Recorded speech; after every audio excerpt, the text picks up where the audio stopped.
Morning has started. Oh, I really? went to school there. Call to order. There's some cool things about it. I think they're ready for you. We'll see. They wanted to move here. Chair Watson. Visit. And we're like, oh, Present? Vice Chair Emmelhans. yeah, present. Member Chisholm. She's good. Member Hughes. Here. Member Strong. Present. Member Johnson. Here. And I did hear from Member Hart. She was not able to attend tonight. So we are here with a quorum. Nice. Is Councilmember Russell? I have not heard from her. Just doing what I did last time. All right, approval of the minutes. Would somebody like to approve the minutes? First? Move to approve. Second. Second? All those in favor? Aye. Aye. Those opposed? All good. And we do not have anyone signed up for public comment. I have not received any emails either. Okay. Code enforcement significant events. All right. The spring communication, I was notified, was sent out for approval today. So they will be following the communication plan for the spring magazine. As that gets through, if there's anything, we'll forward that for drafts and that to the group as well for communications. And then in reference to the unfinished business, I'll just cover it real quick about budgets. CEAC does have an approved budget for 2025 of $250. And then any of that money spent or anything the chair would seek basically money back from the city manager through finance with receipts and what it was for. If it's anything with another department like communications or anything like that, that we have a budget of $250 for CEAC, and then whatever communication has on top of that, they're able to introduce. Good evening, how are you? Good, how are you? Hi. Oh, Hi, cool. Pia. That's a first. And that's all I have. Okay, so it's a second. We wouldn't know if we had any money. Oh. What are we gonna do with money? We'll figure it out. Okay. Well. Hi, Rita. Hello. Thought I was gonna be on time today. You remember this time. I've remembered a few times now. It was like 2 times ago. Update from City Council Liaison. Now I don't know what you already talked about. So did you talk about the new chief is on board? So he was installed last Tuesday and we're excited about that. And you know, they haven't declared the election final yet, but I think that right now the Parks bond is passing, and both the mayoral election and the supermajority passed. The mayoral's really by, I think it was like 83%.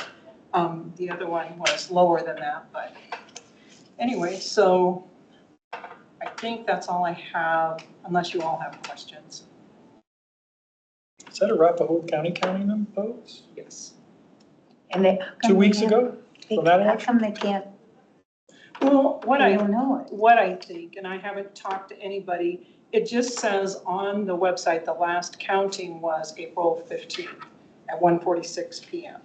And it says unofficial results. So it could be, and generally it's in the end of November or the first part of December before they certify the election. So November 27th. November 27th Yeah. this year? Okay, Oh, cool. thank you. So, other than that, I think that's all. You timed that perfect.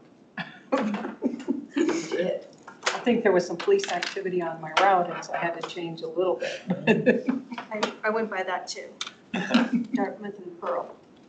Yeah, I actually turned off before I got there because I could see it, so. It's a car wreck. Car wreck?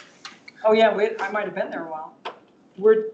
Did you have trouble getting by it, Sonia? I just turned around and just took a few minutes longer. Okay, next up is the Communications Subcommittee update, review new neighbor bags.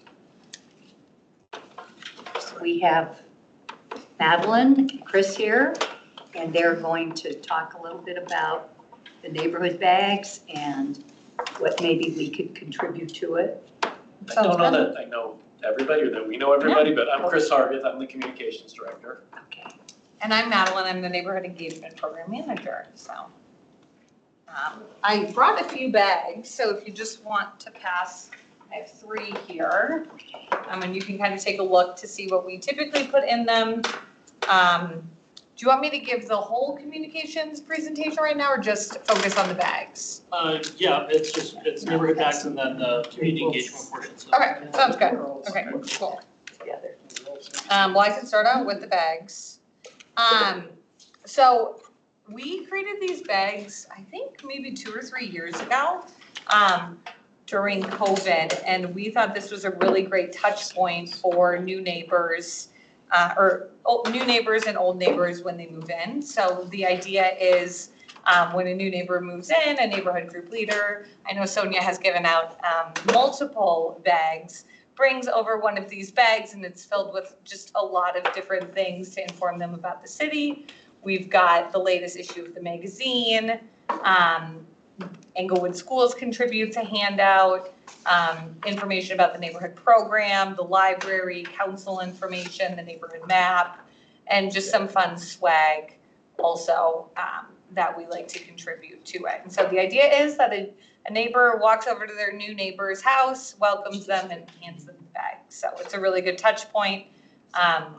And we find that people are more likely to go knock on their neighbor's door if they're bringing them something and not just, saying, hi, I live across the street. So we found a lot of success with this program, so. Do we just stop in and pick them up, or how do you get at it? So you can do that. There is an online form where you just fill out your name, your address, and how many you need, just to make sure that we have enough ready.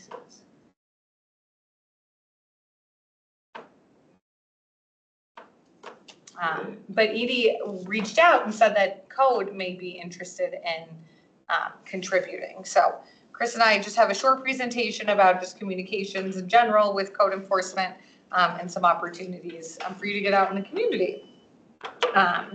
So we wanted to start with what we've done in 2024. So we did establish a community engagement plan earlier this year. We've been following that for the magazine and social media.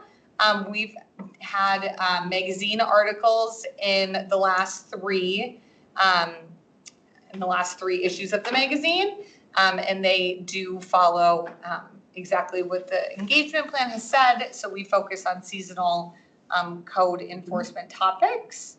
And then we have a mini magazine, which is new this year, and that goes out in our utility bill on months that the magazine doesn't go out. And it looks like we had ads in the April and October mini magazine. And then we also have had, in every month we send out a monthly e-newsletter, and then there's an Inglefix story/ad that's included, so people are aware. Can I ask a quick question about Yeah. the mini-mag? If you're doing electronic billing now, how do you get that? So they're notified with a link to a PDF Okay. that would go to that insert. This may be on a future slide, Yeah. but we also have a partnership with Englewood Schools where we do a trade. So they get space in our magazine and then we get space in their newsletter. So that's something else to consider if we wanted to take that approach. And then some opportunities that we chatted about, neighborhood nights. These are mainly in the summer from May to around September, and we reach hundreds of neighbors directly in their neighborhood. Other city tents or other city departments set up a tent, and we've just found really great success because you're meeting neighbors exactly, where they are, where they're coming to, and you hit and get to meet different neighbors at each event. And then I'm sure Tony would welcome you at other city events if you ever wanted to set up a tent.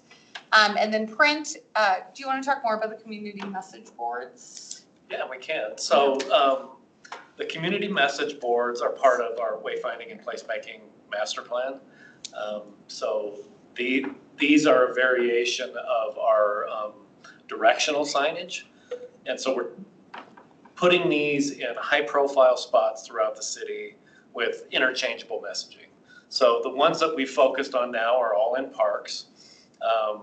We have some currently slated to be installed at the on-ramps on Broadway and Hampden. So you're on Hampden, exiting onto Broadway, so we'll have a sign in each direction there. Those were a little more challenging because we have to get permits from CDOT to install those, so, but you'll see those probably within the next 6 weeks. That's messaging that we can change out the day of if we need to. We're also working on updating or amending our IGA with the school district. We're going to put signs at, these would be in schools where, in like a carpool lane to get a lot of eyeballs, a bigger audience. We'll share those signs with the school district. So like one side would be our messaging, the other side would be school messaging. Perfect. And then I'm not sure if you guys have a budget as a commission, but we were also talking about how we could create a magnet with the angle fix information, include that, and then people could just stick that on their fridge, or a brochure or some type of handout. But we thought that was a good idea. And then the neighborhood bags. And then we had a couple questions for you guys if you wanted to discuss any more.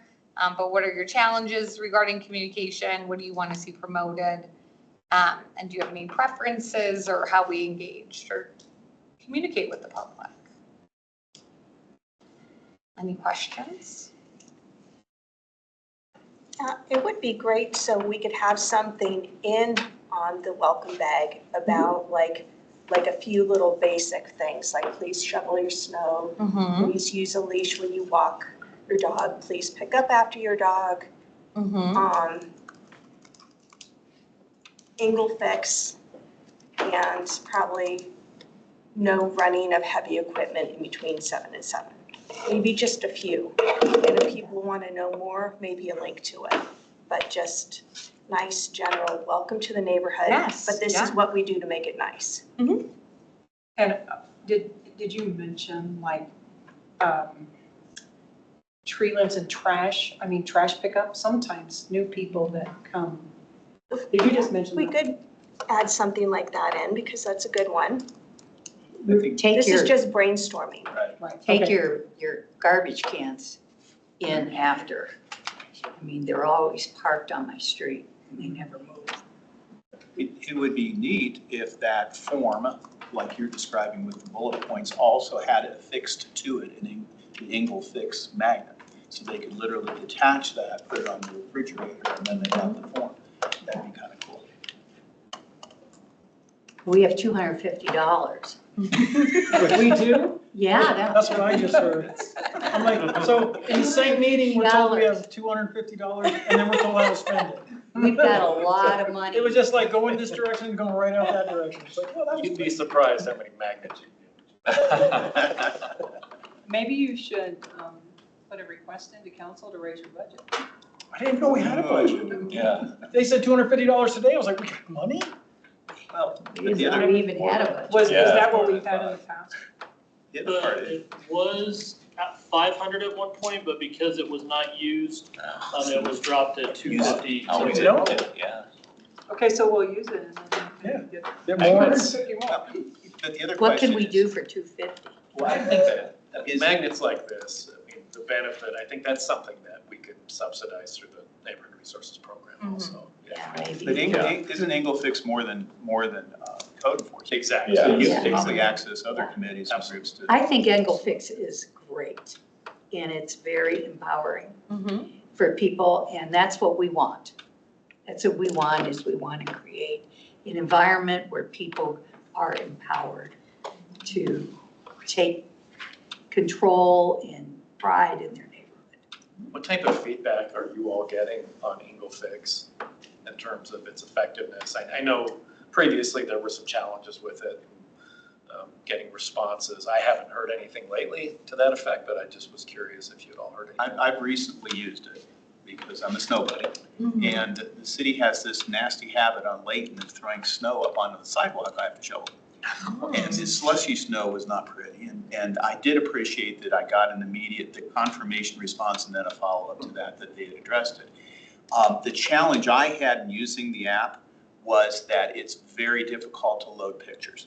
It seems very slow. It doesn't always tell you that you got them up there, and so you're not sure because there's no sort of messaging that the file was uploaded, that kind of thing. So that's my biggest concern about it. Do we have to, I'm trying to figure out how I can do it without putting pictures on it, but I don't think I can use I it. thought it with was that. an option because Was I it an know, option? I don't Yeah, know. about 90% of the requests that come in have no pictures in it. Do not? Do not, very few actually have Okay, pictures. all right, good. But it There is could be a reason difficult. for that. Yeah, it's difficult. Have you I've used tried. it? One time it just wouldn't work for me, so I sent it with no pictures because of that. Like, Did you get response? I did, yeah. You did? Okay. I've heard, and I've been trying to use it, but I haven't actually been successful in doing that yet. But I've heard that it's very quick response. That's good. I think That's that's wonderful. improved since Yeah. Mayor Michelle, our Public Works Director, came on board. Yeah. In terms of making sure that those requests get routed to the right departments. Right. I think that may have been an issue previously, so. One thing I would say that we talked about, I think, last meeting regarding communication is kind of on the two-way aspect of it. We don't get a lot of public comment that I've observed here in this forum. And I wonder if that's just because people don't know this exists. So I don't know what the solution is there, or what exactly what we need to do there, but it seems like there could be a better dialogue between this council, this committee, and people that have questions. Or I think one of your big solutions is, getting a tent at neighborhood nights. I mean, those neighbors are really engaged. yeah, Getting what? I'm sorry. Getting a tent at the neighborhood night events. There's 10, 12 of them? Yes, and we do set up the tents and provide just the need to show table, up. you just have to show up. You just need to staff it. Yeah. And you can have brochures, and I Mhm. promise you will get neighbors engaging with you. I think that could be an interesting test almost, just to see what happens if people are aware there's a code enforcement committee, Yeah. I mean, the issue that you have right now is it's 6:15 and people are at home cooking dinner, Mhm. just helping their kids with homework and, things of that nature. So And how many people just associate code enforcement with English fix? It's not always just that. Mhm. Well, and I'm not certain that they understand that there is a citizen committee associated with code enforcement. I think they kind of, and I know in a couple of the messaging things, we've tried to make sure that the message came from the CEAC and not from code enforcement. So I think we need to help differentiate that. I think a tent would be outstanding way to do that because you're actually citizen to citizen then. I agree. Does code enforcement have a tent that they use at some? No, we either use city tents or the police department tents.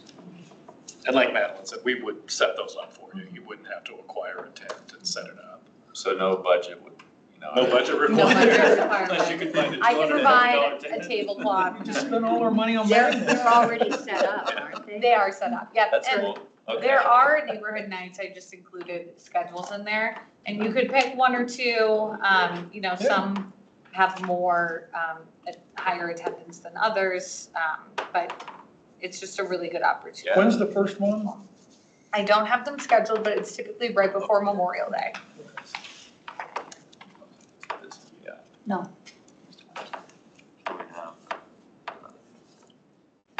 Is this for this past No. year? Yeah, I've just put those, Yeah. this Oh, past okay. year, That's not this coming year. but you can see where. So next one will be like in May.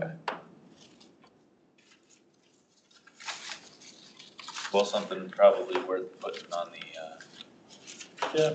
planning for. We get a, have some of our set that up, representatives. put a reminder in there for April for us to talk about this in May or in April? I'll try. Okay. I didn't know if you had the ability to do that or not, since you do all the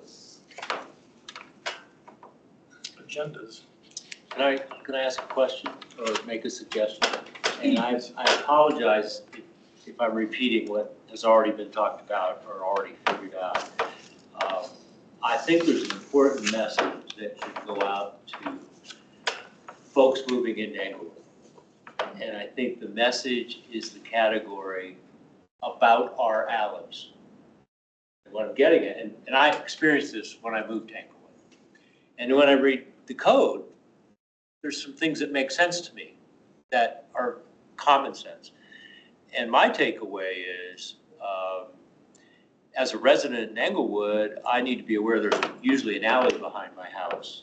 And I need to be aware that I have a responsibility regarding that alley. And it can be said in very nice terms. This is not a nasty message. But I had to figure it out for myself after I got a note from code enforcement. You know, I didn't know if I was in trouble, and every spring this comes up. But to me, the message is about alleys in Englewood. You got an alley behind your house, you have a responsibility. It's real simple. And weeds are part of that responsibility, and that's a public safety issue. That might be all you have to say. And oh, by the way, if you get a notice, it's a heads up. And so, again, we've talked about it, we've gone around, and maybe you're already covering it. I just want to say an inordinate amount of aggravation comes up to this group relating to alleys and what is the responsibility of the resident and what is their relationship to their alley. So if you could do your maybe you already have, maybe it's already covered, but I think it's a simple message, and I think it could go a long way towards eliminating headache for lots of people down the road.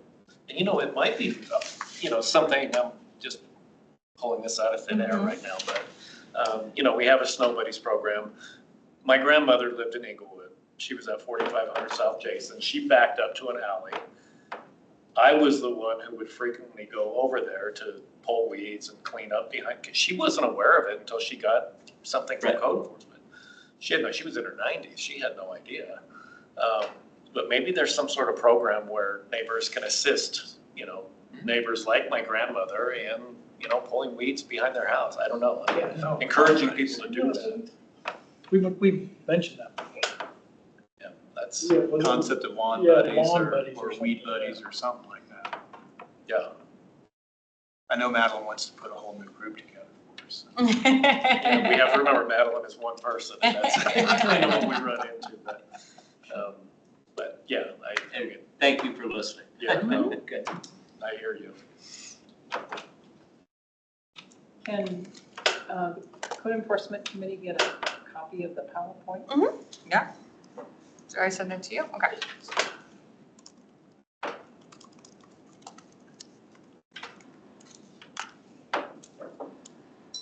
Anything else? I think the 10 kind of answers those 3 bullets is Yeah.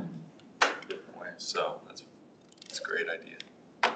You'll probably be going to all of them once you get started. They're fun. That's fine. I think They you'll see really a lot- are. Thanks Yeah, for a lot of Thanks for value. volunteering. Yeah, great. Yeah. It's May, It's May, yeah, you don't have to worry about it right now. put it off. Yeah. What's the next step in terms of the communication piece? Should we firm up bullet points? What would you guys like? In terms of The piece something for the for bag. the neighborhood banks, yeah, I think if you just send us, you know, bullet points of the messaging that you'd like to cover, Okay. and then we'll, you know, send it to our graphic designers, and then we can get it back to this group for approval. In terms of payment for a magnet, I mean, there are other committees that respond to Angle Fix, and I would assume that there's some additional funding somewhere for that. I can't imagine 250 is going to be an ongoing supply of magnets, but what would your thoughts be that way? In terms of purchasing magnet Funding. funding, yeah, I would think that Public Works would be willing to help out there, and communications could certainly help out. So yeah, magnets are not expensive, so. Yeah, hate to eat our whole budget up, which we just found out about. But it's yours. We'll help you, next year we'll help you Wait a spend. minute, wait a minute. Don't give it away, let's negotiate here. How can we So reach much out money. to Public Works? Is that you, AJ, or, okay? Well, do we need to do that, or would you do that, or? I'm happy to do that, AJ. I'm just asking, I don't know. Yeah, no, I'm happy to do that. We can decide. Because you guys have that relationship already. Yeah, no, I didn't- I can reach out to Victor. Okay. Yeah, and I think once, since we're talking about May, for the start of this, if there's any other flyers or like fact sheets or question and answer sheets or anything else that you want to include either in the neighborhood bags or as part of your handouts for those, then I think that's something we can look at and work on this winter, figure out what we actually want, and then if there are resources like Public Works or communications that we don't have to use any of the budget for, we can address those, because there's plenty of time to order. But figure out a bigger plan of what you want to include on everything, and not just sort of piecemeal it. That way it would just be packaged together and we're not repeating these steps. So that may be something we want to work on more in depth, maybe in the next couple months. Yeah. In January, February, to get everything in line for next year. If we do this in conjunction with Public Works, then I would assume that it might be valuable to have some Public Works input in terms of if we combine a information piece with the magnet. If not, then, we can just do our own thing, the form with the flyer piece. So, When do you all meet again? January. So, if you can get us bullet points, we could pull something together for your next meeting and, we can come and we can review it and get feedback. Can we use this or the communication subcommittee stuff that we've done before? I mean, that would be pretty. Well, and I think, speaking for Edie and I could get together, put some bullet points together, and then maybe, AJ, you can get them out to everybody, and they can kind of review them prior to the January meeting or something like that. Yeah, and we have bullet points for the grass and weed notice. That was already done and included. So those, we got quite a few on there. And that's something if we want to look at doing more of an angle fix focused on CEAC. That may be something where other departments, and that's what we can work on once you guys create your plan. If Parks wants to do a focused one on them, or Public Works wants to do a focused one on alley grading or potholes or signs, if that's something where each department sort of has the same template of magnet, but we all have a little bit different information to get the repetitive information out there, that may be beneficial on a larger scale. So yeah, I think doing the bullet points and getting that done, and then on the city side, we can coordinate either through the directors committee or the leadership committee to do either a standardized across the city, or do something for each group or each division separately.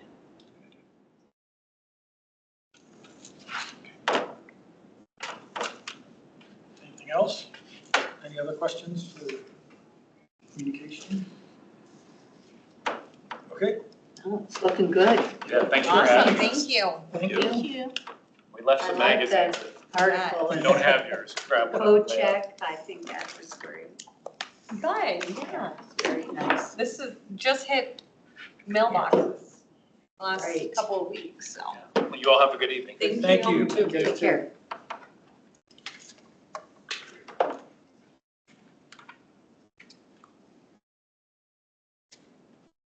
Okay, next was unfinished business, the bylaws budget questions for the city clerk. But you have a budget of $250. That was That's it? the That's answer. it. Okay. If you do want to increase that, let's see here, where is it? In the event that the commission needs to increase their budget in 2025, the chair would need to request such an increase in writing to the city manager and the purpose of the request. Then that request would be brought forward to city council for consideration. Can we just say magnets? I think it needs a little more than that, Rob. We can come up with more. $5,000 magnets. You're always going with more than you want, because they're gonna come back Well, we with can say something else. magnets, please talk to Rita. Dangerous. Do you wanna do that? Do we have any need for more than 250? I mean, is there? I don't think we've ever spent, as long as I've been in this thing, I don't remember spending a dime. That's been years. If CEAC committee has a budget, does it come out of PD? You know? It is a separate line item for CEAC. Okay, Yeah, so it's a separate line item in the city budget. okay. Line item 02-0106 for the account, whatever that is. So I think what, when they come back with what you need or how much that's gonna cost, then maybe you could talk about that. Because the 2025 budget has already been passed, and so there may be more money in there somewhere that they could give us, but I don't know for sure if that's true. But if we're planning on it, we should maybe definitely, next year we work on the 2026 budget. Yeah. Again, I seriously didn't know we had any budget, so. I don't know that they've ever spent it since I've been on the committee. Has it been a while since they, They were not able to tell me the last time it was ever spent. well, and I've probably been on that committee for 9 years, so they didn't spend it while I was on the committee. We can spend. Well, now I know about it, I'm happy to spend other people's money. Just kidding, it's my money, what am I saying? Good for you. It is your money. Okay, new business. The community engagement communications options discussion. I thought we just did it. You guys. The EMC Title 11 review. Did we do that while I wasn't looking? I'm just curious. I'm just checking. You sure? What do we have? Did we, I wasn't here last meeting, so did we do anything to notice? Or? We did Title 7 last meeting. We just got into 11. Okay. We covered removal snow and ice. We did cover that last time?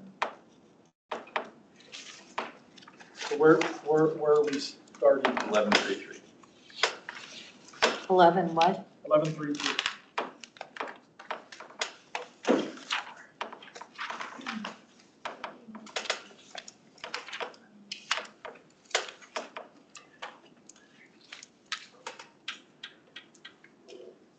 All right, so where would we like to start here? Do we want to read it or? How did you guys Last do it time we last time? kind of just looked over it, and, read it silently if we hadn't read it, and then commented and took questions, I think, on it. We kind of assumed people had taken a moment to at least review it ahead of this, so. Okay. I have a question, 11.33. So let's go. This refers to obstructions and harmful substances, and I'm having a hard time finding reference to harmful substances in either A or B. What is a harmful substance? Is it gravel? So it's obstructions and harmful substances. Right. What's the harmful substance in there?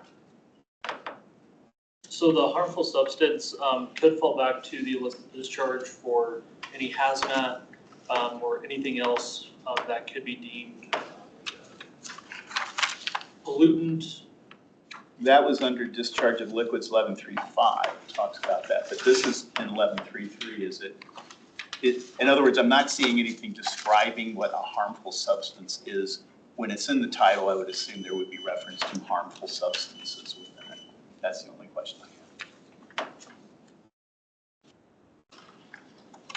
have. Yeah, most of the time, there's so many different harmful substances that could be referred to. If it's not defined, it's based on Merriam-Webster dictionary is what we go on most of the time, or any other, if it's EPA designated harmful substance or Colorado Department of Ag harmful substance, as long as it's defined somewhere of what that substance is, then it would fall under the harmful substance. If it's not, Is it in the definitions in here? I would have to go back and look. I mean, it would be a good thing to have, because I guess there's just a question about what a harmful substance is.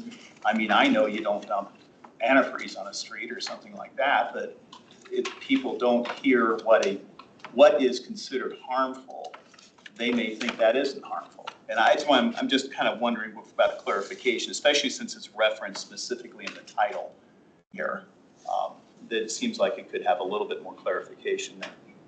Yeah, and if that's the definition or anything we want to add, then yeah, we can absolutely, if you want to add it to your guys' list, and we can bring that up to be added as well. It's not in the definitions. It is not in the definitions. Well, it does say, or other materials other material of substance. I guess generically, that could be harmful or include I harmful. just don't, it's very vague to me.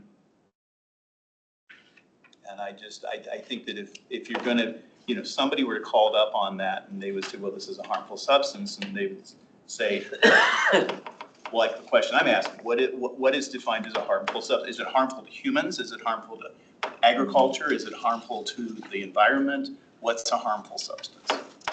And I think it just requires some definition there. So I think typically we would be looking at it as if it's a substance that can cause a nuisance to public property.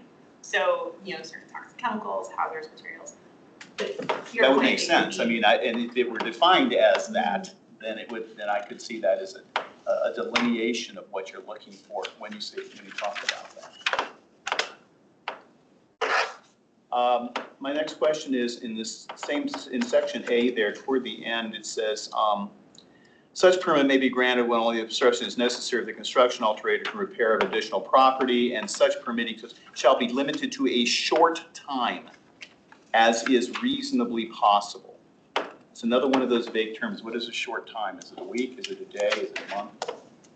So for anything on the right of way, that would fall under the 1134, and that's all issued and determined by Public Works for their right of way. So it depends on the type of roadway. It depends if it's an alley, if it's a side street, if it's a main street. So that would all be if there's a permit or how it's allowed to be determined by Public Works. Okay. And then it goes on to say, each day that such a harmful obstruction is permitted to exist shall constitute a separate and distinct offensive. In other words, you get like a second issuance, the second day it was beyond that, and the third issuance, the third day it's beyond that. I mean, is that what they mean? Yeah, so if it is a multiple day event, that you would receive a violation or a summons to court for every day that exists. Wow, okay. Which is pretty standard. It's no different than parking tickets. If you park on the right of way with expired plates, every 24-hour period you can get a new ticket. I see. Okay. Section B under merchandise. There's a reference to section 16.613 D2F. There isn't one. Is there a reason why it doesn't exist anymore? It must have gotten redone when 16 got redone. Should that be removed? Good catch.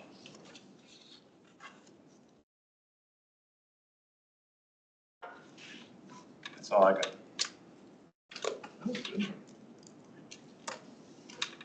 All right, does anybody else have any questions, issues, concerns about section 3 or 1133? No. 1134.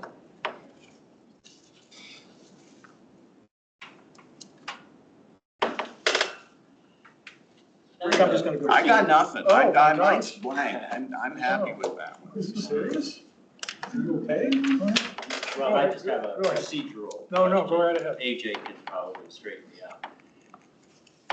I get the impression that you have a code, and it could be black and white, there's a code violation, but code enforcement has limited resources and personnel, so you can't be responsible for seeing every violation on every street corner, every alley.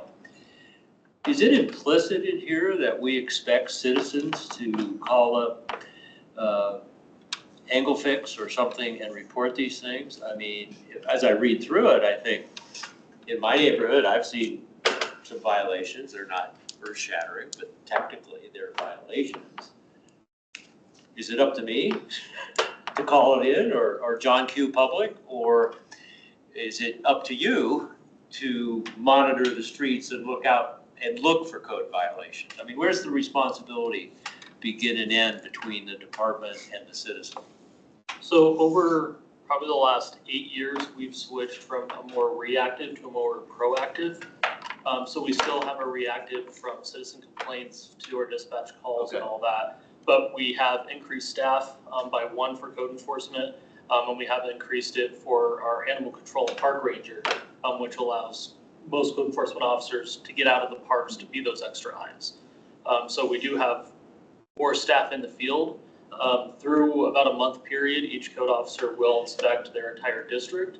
But you were correct, we can't be everywhere at once. On the weekends, we have limited staffing. If something happens on a Friday night and there's only 1 or 2 officers on over the weekend, we're most likely not going to see it until the next week or that. So a lot of neighborhoods and a lot of citizens, which we really appreciate, they handle it at their neighborhood level. Hey, this is in the street. Hey, did you get a permit? This is an issue. We don't want the city coming out and issuing a notice, or that's what we expect to a point of, I mean, neighbors are neighborly.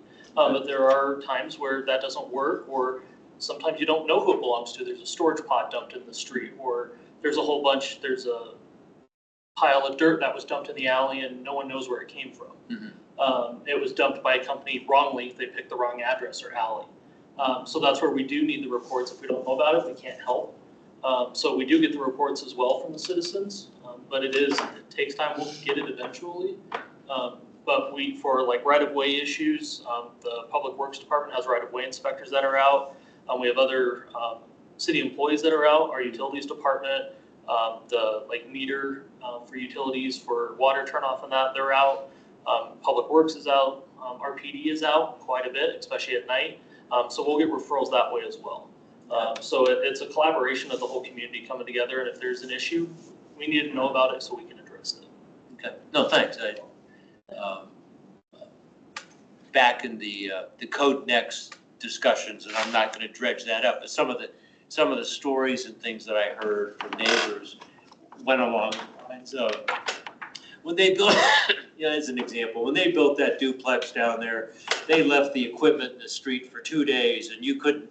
Again, but I thought, well, if that's a true story, I don't know, but if it is a true story, how could that equipment stay in the street for 2 days or whatever? I would think, well, surely somebody would report that, but it would be possible that if it didn't get reported, that equipment could stay in that street because you guys wouldn't necessarily know about it. Okay. Yeah, just for example, like trailers, they're not allowed to be parked on the right of way disconnected from a vehicle at any point. However, if there is a construction project or something that is permitted, part of their permit or right of way permit could be that they're allowed to park the trailer with a backhoe on the street for this 1 week period. That would all be laid out in permits, and that's where we coordinate with the building department, community development, Public Works to make sure if it is permitted, that it's being permitted correctly. And that they're parking it where they should be, it's not a hazard. But also for that, if there is an emergency of a water main line or something, they have on file who that equipment belongs to, so they can either get it moved, or if they move it, they'll notify them of where it's at. Okay. Thank you. Yeah, absolutely. I'm sorry, I do have a question. No. You thought I did. Under E, temporary occupancy of public right-of-way, city manager designee is authorized to permit the occupancy of the public right-of-way by the owner occupant of commercial property adjacent to the public right-of-way for non-permanent placement of privately owned street furniture, chairs. I'm assuming, does this apply to like restaurants? Is this the kind of thing where they set out cafe tables in the summer or something like that? Correct. Okay. Is there parameters as to how long that can be left out, or does it need to be brought in at night, or is this just part of the prearranged discussion that maybe the business would have with the city? How would that work? So yes, it would all be prearranged, whatever the agreement was. If it's down along Broadway, the Downtown Development Authority has a lot to do with that as well, so it's equal for all of them. What's allowed, especially since COVID, for the outdoor seating and what would be allowed, what's still in compliance with ADA and all that. So that would all be done through the permitting process. And then if there any issues did arise, that's something that Public Works or whoever the designee for that specific event is, that could be readdressed and looked at if there is an issue. But yeah, that would all be covered by the permit. If it's not covered by the permit for length of time, permanent fixtures, that type of stuff, then it wouldn't be allowed unless it was within the permit. Okay, good to know, thank you. Number 4, city council shall set fees for such permits by resolution. is that, ask you, Rita, would you, the fees, do they vary between activities? Is it something that would come up at a study session, or how do you regulate fees for? So right now, as a matter of fact, they came up last Monday night, just a couple days ago. So there's a list, and I think it generally comes up once a year unless there's something specific that council is doing, but all of the fees are recorded in one place, even though it's all different departments. But if you just went on and looked at that agenda item, it tells in there how much the fee went up, and some of them didn't change at all. Okay, but there's a set fee structure to this thing? Yes. I see, okay, thanks. So the next one, the appeal from the city manager or designee's denial of a street furniture permit shall be made to the city council. So is that you making the permit, the city manager appealing the permit or denying the permit and then having to go to city council? I'm somewhat confused about that statement. That means basically that if the city manager denies someone doing that, the person could appeal to the city council. Is that correct? Yes.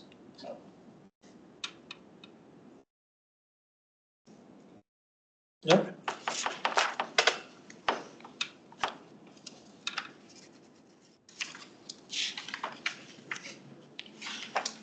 Any more on 11.3.4?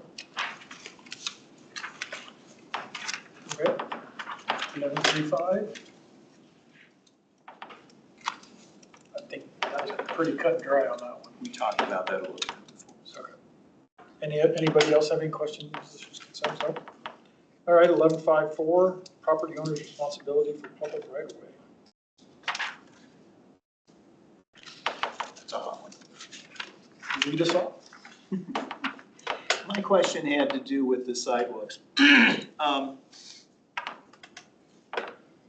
have not driven the entire city, so I do not know what the sidewalk situation is, but I know my sidewalk is right up against the curb.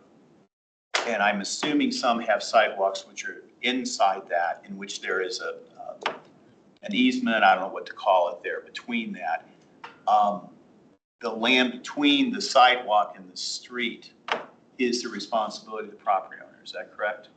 Correct. So it's treated the same way an obstruction coming off of their lawn covering a sidewalk would be treated, is that correct? Okay, that was my only question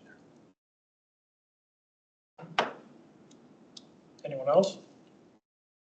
Just a clarification, we actually live on a private road, so I assume it's pretty obvious that's not a public right of way, even though there's a sidewalk there. This doesn't apply to that situation. Does that sound correct? Correct. So like the interior of apartment buildings or anything that is not a city right of way is all private, and that does not fall under this. We get that complaint, especially with snow and ice, quite a bit. Right. Where my apartment or my condo complex hasn't shoveled, that's not covered within code. That's all civil within that management process. Okay. Yeah, there's also one situation when I was campaigning a year ago. There was a house that had a tree in that little area there. And when they replaced the sidewalk, the tree started dying. And normally it probably would be the property owner that had to take care of that. But this person appealed to the city because it wasn't a problem, so. But it's correct, right, that normally a dying tree would be the responsibility of the person that owns it. Correct.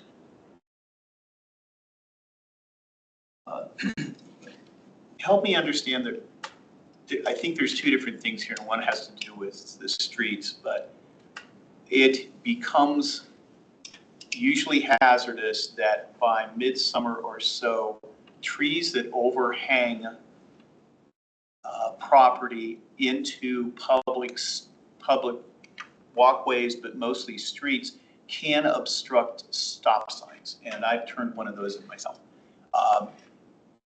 Is that part of this rule, or is that kind of a separate thing? If you have obstruction of your visual line of sight at a stop sign? So it could be both, or it could be one or the other. So if it is a tree that's overhanging into the road, over the sidewalk, it would fall under this as well. However, we do have some where it may be a tree 4 or 5 houses down the block that because of the size or its growth or a hedge or something like that, you can't see it. And that's actually, I believe it's all Title 16 under the site distance triangle. And the city does have a traffic engineer that we will coordinate with that. And they will go out, assess it. They're the experts in that field because every road with a different speed limit, I mean, every type of road, is it a main road, is it an alley, is it a side road? They all have different requirements and different distances.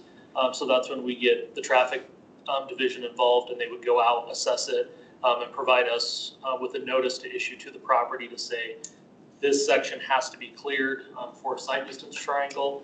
And then at that point, that's what we would enforce based on their recommendation and their notice. Okay, thank you. The city no longer does that for the property owners. The city in recent future never has. If it does, it's done by an abatement. When I was working parks, we did it every twice a year.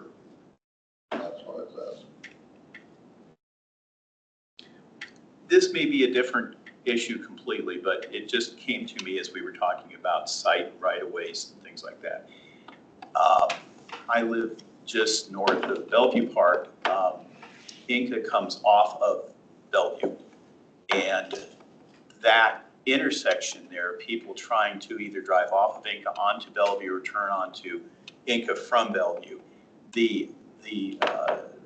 When you look to the left, when you look, if you're coming out and going south on Inca and you're making either a right or a left turn onto Bellevue, if you look to the east, it's almost completely blocked visually. You cannot see cars coming that are doing usually 40, 45 miles an hour coming down that hill. It's really a hazard.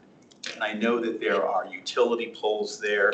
That sidewalk has been an issue that I know Joe has brought up before. But is there anything within our code that says that it has to have a sight line for safety purposes to be able to pull out of that street? Or is that, I mean, I don't think it's false in code enforcement. It's probably more traffic, but are we aware of anything like that? I'm afraid somebody's going to have it. It's really a bad intersection. So the answer to that is yes, there it is. It would be community development and public works. Okay. Who'd be responsible for that. Even recently as this year, those traffic standards have changed because they're all done by the National Traffic Administration and their recommendations, what the city adopts through the Model Traffic Code. And so because of that, even the requirements a year ago have changed from what they are now. So those properties, when all that work was done, the fences were built, even a lot of properties that were built are within that traffic triangle, with that site distance triangle. So if there were any upgrades to the property, they would be held to the current code. But because they're already developed, as long as there is a grandfather section in that, if there is something where there is a hazard or a development or a change, then that may be something that would be evaluated. I do believe like utility poles and that, there is some exemptions. I know we have the issue at Logan and Bellevue with the methane pipes and traffic control boxes from CDOT and light poles and fences and all that. When all that was installed, it was perfectly within the code. Now that's changed. If you've even noticed along 285, all the traffic control boxes that used to be right next to the light poles have now been offset. Since CDOT took that over this year because they have to go under the new standards that they can't be right at the corner anymore. So they've all been offset back off the property, off the sidewalk completely, or they're putting some underground. So if there's a new fence permit or if there's any request for a change, then they'd be held to the new traffic standards. Okay, but this would be a grandfathered situation. What would deem that as unsafe? In other words, would it take an accident for that to actually be addressed by Victor or something like that? Or? And that's a situation where a request could be put in through Englefix or contact the traffic engineer. They'd look at it. We have had that situation come up to where the recommendation was at this intersection, this is a right turn only. situation where you shouldn't be turning left, because that's about the limitations that they can do for some of it. They do have other abilities depending on how it's developed. All those details I don't know, but that'd be the best thing if it is a concern that those are entered in and that those can be evaluated on a case-by-case basis. Thanks.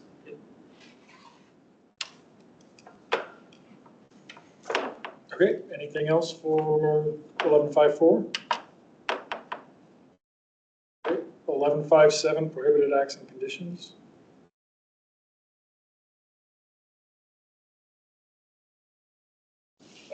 I think it's pretty self-explanatory, but questions there? Nope. Is this interpreted differently if it's a purposeful intent versus an accidental intent to mutilate or to hurt a tree or something? In other words, I'm thinking about a car that goes off the road and goes into the park and knocks a tree down. Is that treated differently than someone who maliciously cuts branches off of their trees and things? Yeah, all those are looked on an individual basis.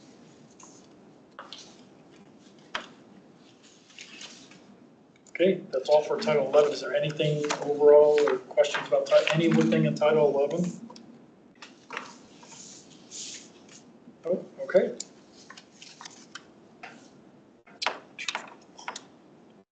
Next up is committee members' choice. Anybody have anything they'd like to discuss? Oh, wow. Topics for future meetings. The next meeting is scheduled for the 15th of January.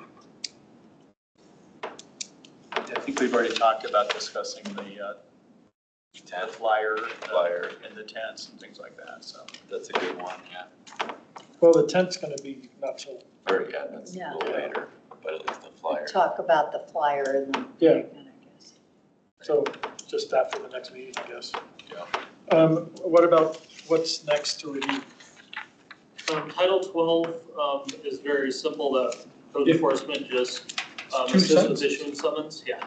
And then Title 15 is a lot of our nuisance code, so that one will be more in depth.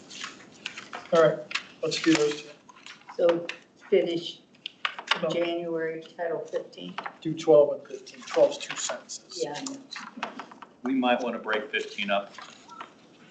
Really? Is it that big? Yeah. The mayor slotted for an hour each meeting to review this, so we can get as far as we need to, and And then we then need to pick it up at pick the up next the rest? meeting. Okay. Yep, nope, that sounds good. And then adjournment. So I'm Meeting- sorry, what did we say, how far in 15? We're just going to go an hour, and then that'll be it. Okay. And then we'll pick up from wherever we left off the next time. Oh. Unless anybody has anything else, meeting's adjourned. So, hi, Chief Reed, did you, why, I mean, I didn't know you were brought in.